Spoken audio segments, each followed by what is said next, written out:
Hi, my name is Tawnia, and I am from East Liverpool, Ohio. And my clean date is October 20th, 2010. So I'm coming up on 13 years in recovery. And today I am a person in long-term recovery, and I am a sister, I am a daughter, I am a peer support specialist, I am a licensed chemical dependency counselor, and the Project Dawn coordinator. Well, thanks for joining us. We really appreciate you taking all the time out of your very full life. So, could you start off by sharing a bit about your childhood? Um, I feel I haven't had a normal childhood. Both my parents worked. I'm an older sibling, so I'm the 7 years older than my sister. So I was always the one making sure that everything was taken care of while mom and dad was working. And I think that kind of made me grow up a little bit quicker than most. And I think that's kind of when I did my 12-step work for myself, I kind of figured out that's kind of where the beginning started for me for my substance use. And my dad was transferred to Texas when I was in fifth grade. So I kind of had a friendship base growing until fifth grade, and then I was uprooted and taken down to Texas, and then had to start all over again, the new person in town, and I'm shy. And so this is kind of stepping outside of my comfort zone doing this. And down there, we actually was in a fire, and we lost our belongings, so we actually had to move back to Ohio when I was in 10th grade. So I came back to the same crowd that I knew, but we grew up differently. So I was still the outcast and didn't know anybody. And unfortunately, that's what drugs bring to your life. They bring you people that are wanting you to be around, and they entice you, and that's kind of how it kind of got, kind of dabbled in there a little bit like that. It really didn't get into a lot of trouble though until my later years. I held steady jobs and all that stuff. 2011 hit when the towers went down. I lost a really good job down in Steubenville, and right then and there, that was like the pinnacle of when I was starting my addiction use. I was doing it at work, in the bathroom, and stuff like that. So I knew that they kind of knew, but when the towers hit, that was a reason for me to be told to leave. So I did. Then I started working at a bar, and then through the bar, I met people, and I met the people that I got involved with, and for a very long time I felt very needed, because I was kind of like the little kingpin there for a while. My dad and my family kind of like would always ask me questions. Why ain't you coming to the family picnics and gatherings and stuff like that? So I didn't really have an answer for him, and I just told him, I got this, Dad. I'm good. I'm okay.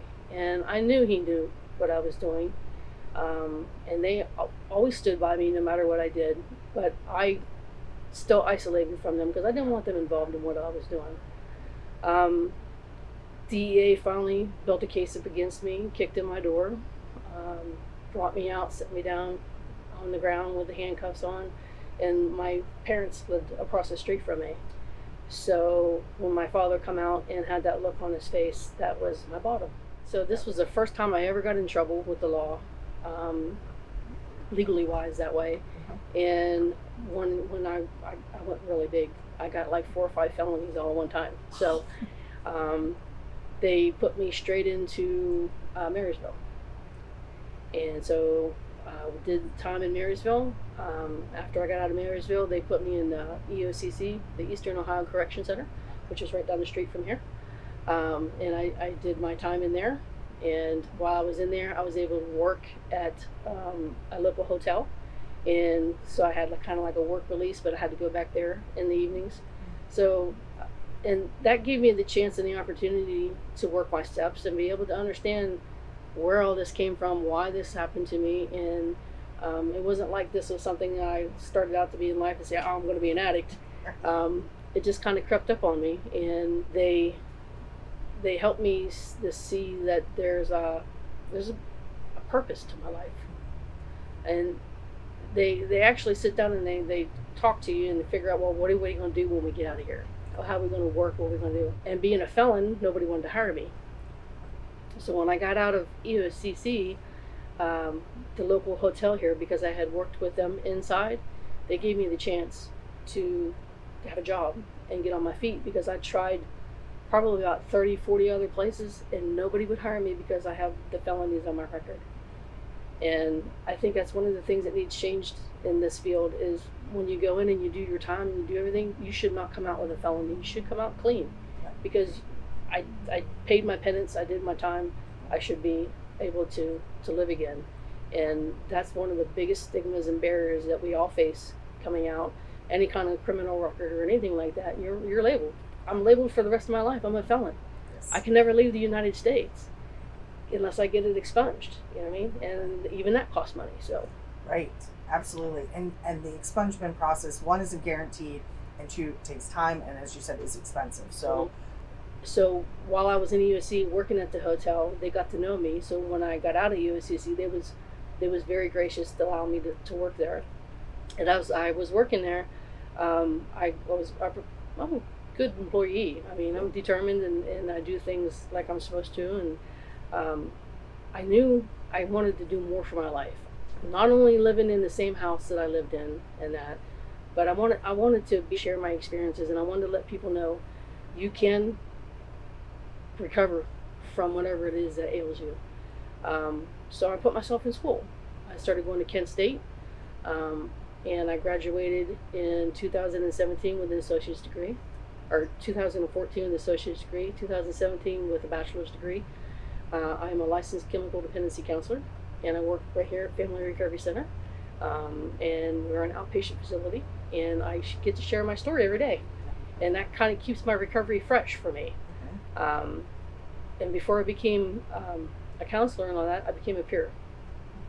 So when they started up the whole peer process, 2014, I was one of the very first ones to jump on the board of that, because I knew with me being able to go into different places than a clinician can, because they have a set of rules where they can't cross boundaries and stuff like that.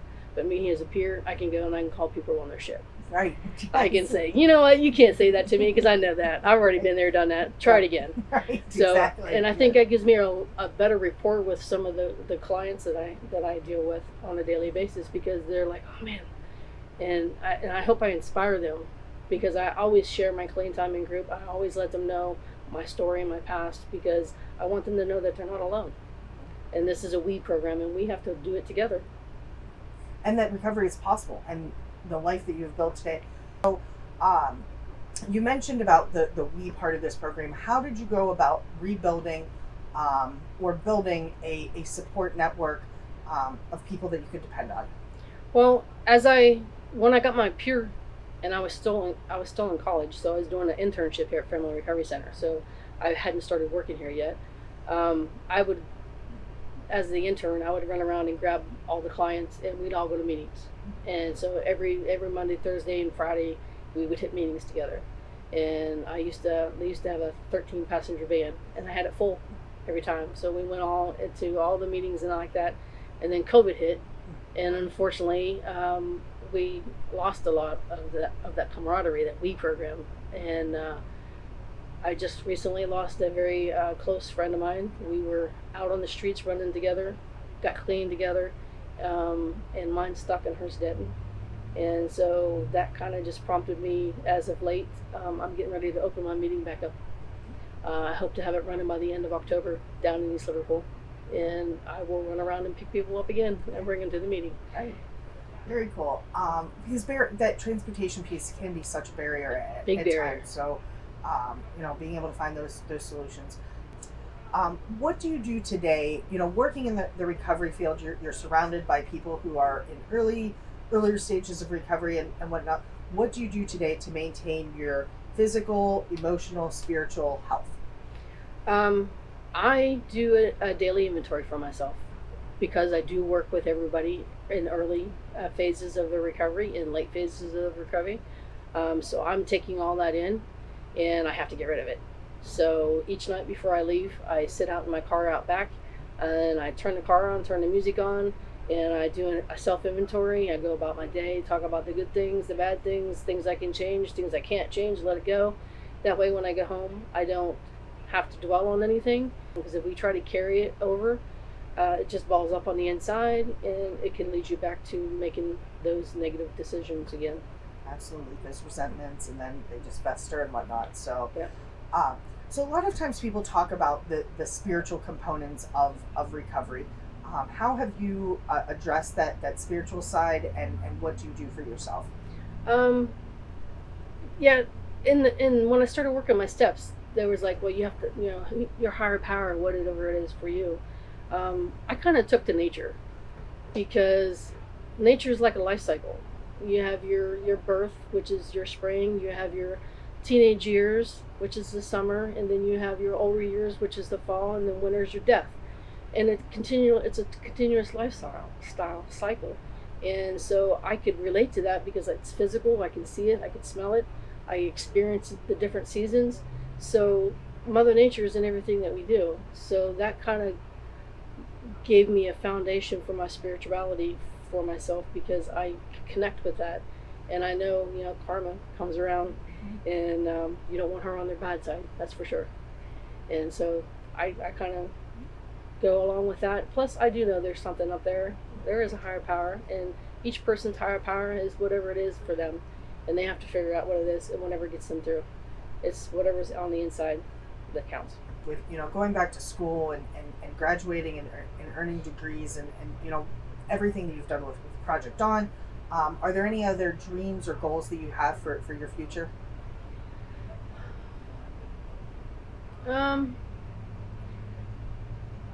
I love being a counselor. I love being on the ground, boots on the ground, helping people, being able to go out into the community and talk to people, help them change their mind about the Project Dawn and the addictions and stuff like that.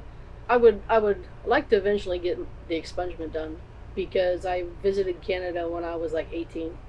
As a child growing up, moving back around and forth around all like that, we never had family vacations or anything like that. So I took myself when I was 18 up to Canada on the Canadian side and spent time over there, and it's very beautiful. And as a felon, I can't go. So working on getting my expungement done so that I can actually visit that again. Yeah, for sure. Could you share some words of hope, or some inspiration that speak true to you when you're struggling? Progress, not perfection. As long as you continue to get up in the morning and continue to do what you need to do for your recovery on a daily basis and get through the day, then you can be happy with yourself. Continue to do the right thing, and once you start doing that, the door's open. You can walk through them or not to. It's your choice. But the more that you put out, the more you get back.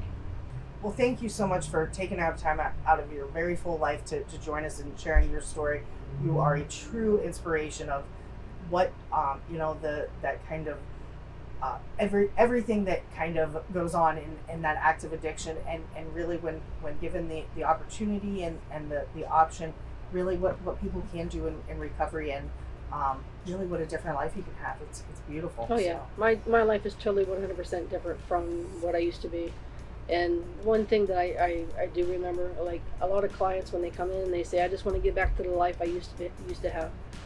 That life's gone. You're not going to get that life back, because you have too much experience now, too much lived experience on positive and the negative. So you do the step work and you create a new life for yourself. Well said. Well, thank you so much.